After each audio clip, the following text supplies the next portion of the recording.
자, 한번 오늘 어떤 거 준비해 오셨는지 한번 보겠습니다. 10년도 안 된 아파트가 4억대, 지금이 바닥, 네. 김포 집값 꿈틀이라는 기사입니다. 네. 그래서 제가 이제 계속 후렌TV에서 그러니까 강남권이 바닥을 찍었으니까 이제 다른 지역들 바닥을 좀 덜 찍은 데를 빨리 찾아봐라 제가 이렇게 말씀을 드렸던 거 기억나실 거예요. 네. 그래서 이제 왜냐면 우리가 이제 강남 송파나 이런 거는 이미 바닥을 찍고 올랐으니까 거기 들어가는 건 좀 늦을 것 같다 그랬고, 최근에 제 영상에서도 등촌 주고 피 주고 살까요 했을 때 제가 사지 말라고 했지 않습니까? 그보다는 좀 다른 지역 바닥을 찍은 지역을 찾아서 들어간 게 더 낫다고 말씀을 드렸는데, 네. 그러면 그 지역이 어디냐고 했을 때 저는 그 중에 하나가 김포라고 말씀을 드렸던 거예요. 근데 네. 왜냐면 거기다가 또 이제 5호선 연장 호재도 있고 또 GTS-T 호재도 있기 때문에 김포 지금 들어가면 나쁘지 않을 거라고 제가 판단을 해서 이제 계속 이제 후렌TV에서도 말씀을 드렸던 건데, 네. 최근에 이런 기사가 또 이제 나온 거지 않습니까? 그래서 김포가 2월 외진 매수 급증. 네네.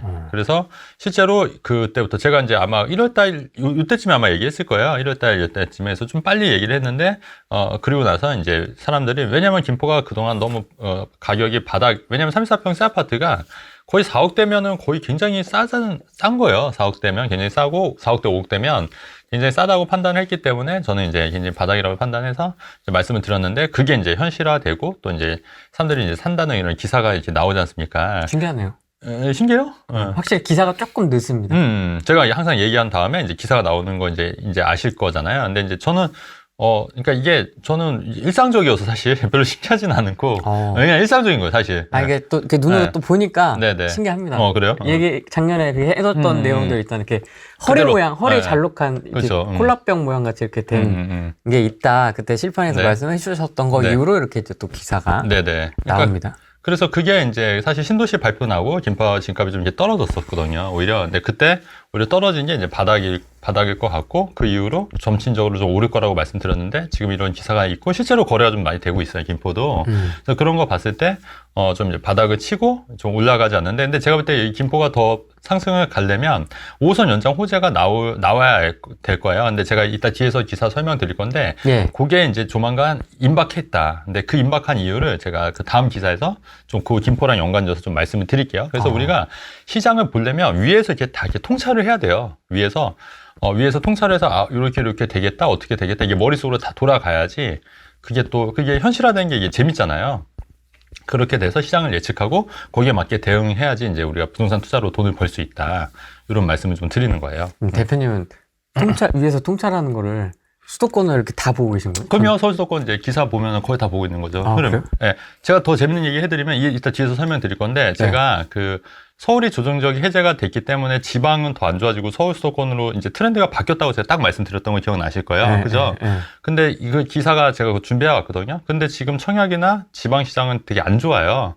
근데 오로지 다 서울 수도권으로 몰리고 있거든요. 근데 그 이유 중에 하나가 조정적이 서울 수도권이 해제가 됐기 때문에 그런 거예요. 그래서 지방을 살리려면 뭔가 플러스 인센티브를 제가 줘야 된다고 계속 얘기를 하는 거예요. 근데 그게 생기지 않는 한 계속 이 격차가 벌어질 수밖에 없는 거예요. 그러니까 그것도 제 기사에서 설명드릴게요. 알겠습니다. 네. 원희룡 국토부 장관이랑 오세훈 시장이 약간 지금 갈등이 있어요, 최근에. 그래요? 최근에 이게 정보 공유를 안 한다고, 근데 그게 법적으로 안 된다고 오세훈 씨가 정보 공유를 요청했는데, 이제 원희룡 국토부 장관이 법적으로 좀 힘들다고 이런 식으로 말씀을 해서 약간 의견 충돌이 있었던 걸로 제 기사를 봤거든요. 근데 이제 제가 볼 때 원희룡 장관님은 제가 볼 때는 공부 잘하는 그냥 서울대생이에요. 네, 공부 잘하는 서울대생. 제주도 천재인데요? 제주도 천재. 제주도, 그러니까 이게 어떻게 보면 좋기도 한데, 또 어떻게 보면은 좀 뭐라 그럴까, 뭐라고 설명드리기가 좀 그런데, 왜 이렇게 우리 학교 다닐 때 이렇게 공부 정말 잘하는 천재들 있잖아요. 그런데 그런 친구들 보면은 왠지 조금 부족한 부분이 있거든요. 그런 거 혹시 못 봤어요? 원희룡은 부족하다.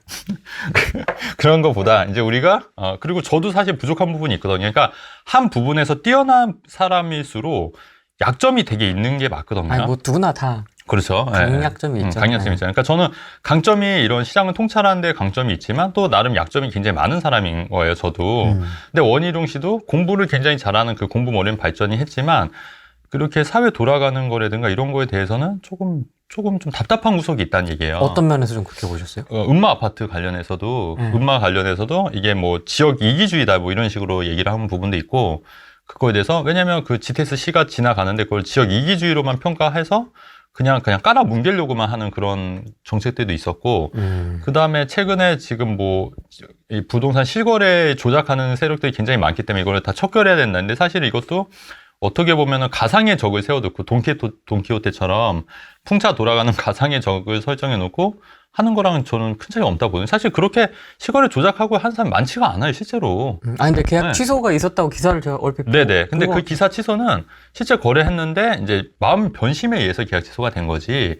실제로 제가 알기로는 그거를 막 이렇게 인위적으로 그 거래를 인위적으로 하는 그런 세력들은 제가 볼 때는 크게 없다고 보는 생각이거든요. 근데 그거를 이렇게 크게 있다고 생각하시는 것 자체도 좀 그렇고, 그러니까 예전에 이런 거죠. 문재인 정부가 부동산 투기 세력들에 대해서 굉장히 그 적이라고 생각하고 나쁜 이런 이렇게 프레임을 씌워서 이제 굉장히 공격했지 않습니까? 근데 사실 그런 사람들이 다 일반 가정주부나 일반 똑같은 회사원인데 단지 내 집 마련을 빨리 하고 싶은 그런 사람들이었던 거잖아요. 근데 그런 사람들을 통틀어서 어떤 하나의 집단으로 보고 이렇게 막 매도를 하고 언론 플레이를 하고 했던 거 기억나실 거예요. 적폐로 얘기를 하고. 투기꾼. 네, 근데 사실 그게 아니거든요, 사실은. 그러니까 마찬가지로 지금 그 오세훈 씨도, 아니 원희룡 씨도 약간 약간 그런 세력들에 대해서 있다라고 뭔가 오해를 좀 하시는 것 같아요. 그러니까 이게 선악을 딱 구분 짓고, 그래서 원희룡 씨도 같은 경우는 이제 약간 운동권 출신이시잖아요, 또 한편으로는. 그래서 더 그런지 모르겠지만, 뭔가 세상을 좀 성과 악의 대결로 좀 보시는 그런 구도로 좀 보는 경향이 있는 게 아닐까, 저는 개인적으로 그렇게 생각하거든요. 근데 사실 세상은 흰색과 검은색이 아니라 회색이지 않습니까? 회색이에요. 제 입고 있는 색처럼 회색이거든요. 그게 아니에요. 흰색과 검은색이 아니라고요. 그런 그 생각을 좀 버리시는 게 어떠실까 하는 게 제 생각이고, 그런 생각이 이제 정책들에 녹여 있으면 이제 과거 문재인 정부처럼 이제 오히려 부동산 좀 부작용이 좀 일어날 수 있다. 전 개인적으로 그렇게 생각하는 바입니다. 아마 이제 장관급이다 보니 앞으로 또 좀 더 큰 뜻을 큰 뜻을 또 하니까 이제 약간 그런 인기에 영합하려고 보석들을 좀 이렇게 하는 것도 없지 않아 있지 않을까. 그러실 수도 있는데 뭐 어쨌든 뭐 그렇게 보신다니까요. 네네. 어쨌든 김포 골드라인 다시 돌아와서. 근데 이게 왜 그러냐면 최근에 좀 안타까운 사건이 있었던 게 뭐냐면 최근에 그 김포 도시철도에서 2명이 그 호흡곤란 증세가 있었다는 거 기사 보셨을 거예요. 네, 호흡곤란. 근데 저도 이제 예전에 그 9호선 타고 강남에 이렇게 출퇴근 시간 가면은 장난 아니거든요, 진짜 사람들. 진짜 심각합니다. 심각해요, 진짜. 죽을 것 같아요, 진짜. 예, 그래서 공황장애 있는 사람들은 더 힘들 것 같고. 근데 그거를 이제, 지금 만나는 이유가 그런 것 때문에 그래요, 사실은. 그래서 이제 김포 쪽도 이제 계속 이제 교통편을 개편한다. 그래서 이 만남 자체에서 저는 5호선 얘기가 분명히 있을 거라고 생각하는 거예요. 5호선.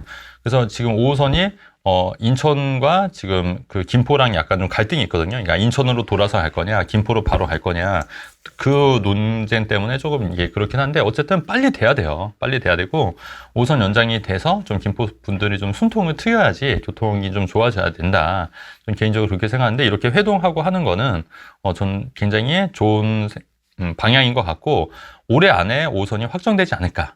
저는 개인적으로 그렇게 생각하는 바입니다. 진짜 빨리 조치를 취해야 되겠다. 그러니까 그럼요. 그걸 플랫폼을 늘릴 수는 없다면서요. 열차를. 네네. 진짜 큰일 나겠던데. 네, 큰일 나요. 그러니까 이거 안 그러면 나중에 큰 문제 생깁니다. 서울 아파트만 웃는다. 네. 그래서 지방은 갈수록 침체잖아요. 그래서 요 얘기가 이제 같은 맥락이에요. 그러니까 제가, 작년에 우리 조정적이 서울이 될 거 풀리면서 서울과 지방의 격차는 더 벌어질 거고, 그렇기 때문에 그 트렌드가 지방에서 서울로 오기 때문에 빨리 이걸 캐치해서 서울 수도권으로 오셔야 된다고 제가 누차 강조를 했던 부분이에요. 근데 실제로 지금 그게 현실화되고 있는 거지 않습니까? 그래서 지금 서울은 지금 거래가 되는데 지방은 침체인데, 근데 이것도 이런 기사가 자꾸 나온다는 거는 조만간 지방에 대해서 좀 혜택을 좀 어떤 그게 나올 수도 있다는 얘기예요. 그러니까 이것도 좀 관심을 갖는 건데, 근데 최근에 윤석열 정부는 우리가 또 바라볼 게 뭐냐면 지금 지방보다는, 그러니까 예전에 우리 그 참여정부, 노무현 정부나 문재인 정부는 약간 지방 활성화 정책이 있었거든요. 맞습니다. 노무현 정부는. 근데 윤석열 정부는 또 그건 아니에요. 그러니까 지방보다는 지금 한국 경제를 살리는 게 목적이기 때문에 서울 수도권을 더 살리더라도 지방보다는 이제 한국 경제를 살리는 게 급선무라고 보는 주의인 거예요. 그러니까 이 부분을 여러분들 캐치하셔야 돼요. 그래서 최근에 그 용인 그 반도체 공단이 용인에 지금 발표가 났지 않습니까? 그러면서 또 용인 수도권 쪽이 한번 푹 올랐어요. 그러니까 그런 거 봤을 때 지방은 조금 더 침체될 여지가 있다. 저는 그렇게 보는데, 근데 자꾸 이런 기사가 나오면서 또 정치인들도 생각이 바뀔 거예요. 왜냐하면 또 지방에 그 유권자들도 많이 있으니까.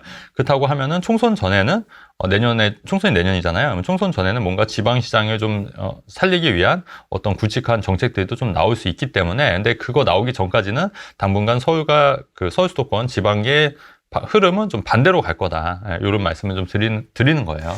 효율성의 측면에서 보면 이제 이렇게 생각하시는 분들도 있을 것 같아요. 어쨌든 수도권은 갭이 좀 있지 않습니까? 지금 서울 수도권이 뭐 이렇게 기지개를 켜는 뭐 활짝 여기 기사 표현처럼 활짝 웃는 건 좀 아닌 것 같은데, 네, 맞습니다. 기지개를 켜는 정도 약간 이런 이제 모습들 조금 보이는 곳들이 있는데 사실 지금 지방은 엄청 심각하거든요. 뭐 할인 분양 이제 얘기 본격적으로 막 나오기 시작하고 그러면 사실 투자의 관점에서는 우는 데를 먼저 좀 가서 챙겨봐야 되는 거 아니에요? 그러니까 그게 이제 단기랑 중장기적으로 보셔야 되는데, 그러니까 지방 쪽을 가실 거면 조금 이제 장기적인 안목에서 들어가셔야 되는 게 맞을 것 같고, 단기적으로 봤을 때는 아무래도 서울 수도권이 더 빨리 갈 거다.